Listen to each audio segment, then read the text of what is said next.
सुरेंद्र जी, गुरुग्राम से। राधे राधे महाराज जी। महाराज जी, मोह को त्याग कर भगवत प्राप्ति कैसे होगी महाराज जी? बिना मोह के बच्चों का पालना कैसे करें, उनकी परवरिश कैसे करें महाराज जी? मोह त्यागने का कोई सरल उपाय है क्या? देखो, कठिन लग रहा है। जो तुम्हें लग रहा है कि बिना मोह के हम अपने बच्चों का पालन नहीं कर सकते, ये तुम्हारा भ्रम है। मोह श्रेष्ठ है या प्रेम श्रेष्ठ? विचार कर। मोह मलिन होता है, प्रेम निर्मल होता है। यदि हम अपने बच्चे से प्रेम करें कि मेरे भगवान मेरे बच्चे के रूप में आए, क्या इससे बढ़कर के कोई भाव हो सकता है? हम अपने बच्चे को इससे बढ़कर क्या प्यार कर सकते हैं कि हम उसे अपना भगवान मानते हैं? हम अपनी पत्नी को इससे बढ़कर प्यार क्या कर सकते हैं? हम उसे अपना भगवान मानते हैं। हम माता पिता को इससे बढ़कर क्या प्यार दे सकते हैं? हम उन्हें भगवान मानते हैं। मातृदेवो भव पितृदेवो भव। तो हम यदि भगवान की भावना करें तो मोह का नाश हो जाए और भगवत प्रेम हो जाए। सब में भगवान विराजमान है। तो मेरे बेटे के रूप में कौन आया है? भगवान ही तो आए हैं। भगवान अगर चले जाएं उनके शरीर से तो उस शरीर को हम जला देते हैं, शरीर को गाड़ देते हैं, शरीर का कोई महत्व नहीं रखते। तो आज भी आप अनजाने में भगवान का ही महत्व रख रहे हैं, तो उन्हीं भगवान से प्यार करो ना।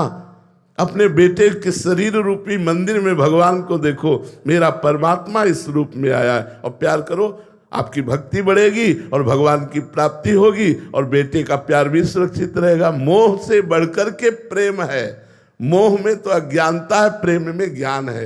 इसलिए भाई ऐसा न सोचो कि मोह के बिना परिवार का पोषण कैसे हो सकता है। बहुत अच्छे से हो सकता है यदि हम भगवत भाव करें तो। पर भगवत भाव करने के लिए नाम जप जरूरी है। बिना नाम जप के भावना नहीं जागृत होती। भजन से ही भाव की प्राप्ति होती है। खूब नाम जप करो। महाराज जी, आपके अनुगत यहाँ 400-500 संत रह रहे हैं, तो आप पालन पोषण कर रहे हैं, क्या आपको मोह है?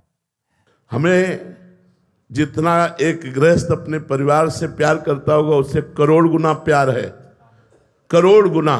हर बच्चा हमको हमारे हृदय से, हमारी आत्मा है।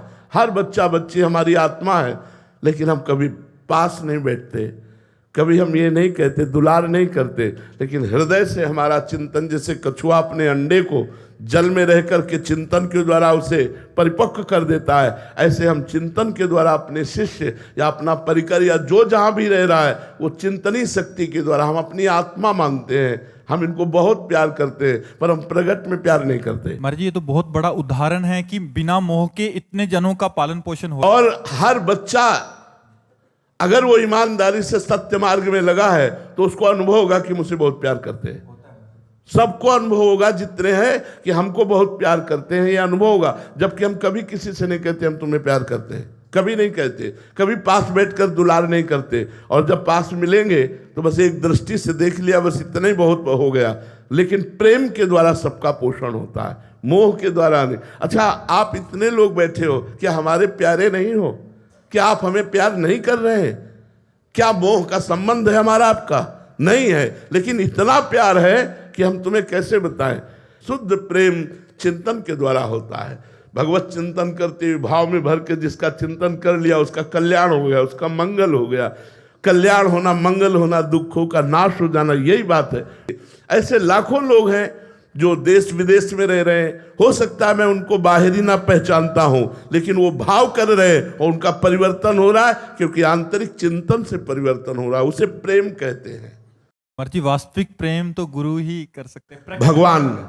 भगवान और गुरु अभेद है, इसलिए हम गुरु जी से भी मानते हैं कि भगवान और गुरु वो सर्वज्ञ हैं, वो अखंड मंडल में व्याप्त हैं। जैसे भगवान ऐसे गुरुदेव। तो वास्तविक प्रेम तो भगवान और गुरुदेव ही करते हैं, और तो सब माया का खेल है, भगवान की आसक्ति का खेल है। सब एक दूसरे की आसक्ति में बंधे हुए पशु पक्षी तक अपने बच्चे से प्रेम करते हैं। लेकिन सबको अपना बच्चा मानकर, सबको अपनी आत्मा मानकर, ये तो कोई महात्मा ही प्रेम कर सकता है। सबको बराबर प्रेम देना। इनमें से कोई ऐसा नहीं जो अपरिचित हो हमारे लिए। हमारी आत्मा की तरह उसका प्यार, सबको प्यार, सबको अपनापन। ऐसा नहीं कि इनमें से कोई हमारे लिए नफरत करने योग्य हो। पिता से पूछो जिसके 4 पुत्र हैं, एक महात्मा है, एक गृहस्थ है, एक पागल है और एक दुराचारी है। उस पिता से पूछो तुम्हारी चारों के प्रति दृष्टि कैसी है, तो वात्सल्य भाव युक्त होगी।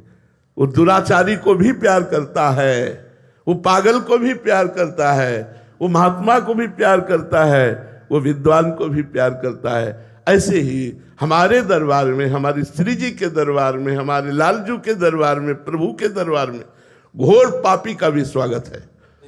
अब वो क्या है तुम जानो। हमारी दृष्टि में मेरा प्रिय आत्मा, मेरा प्रिय प्राण भगवान पधारा इस रूप में, इसके अलावा और हम परिचय नहीं जानते।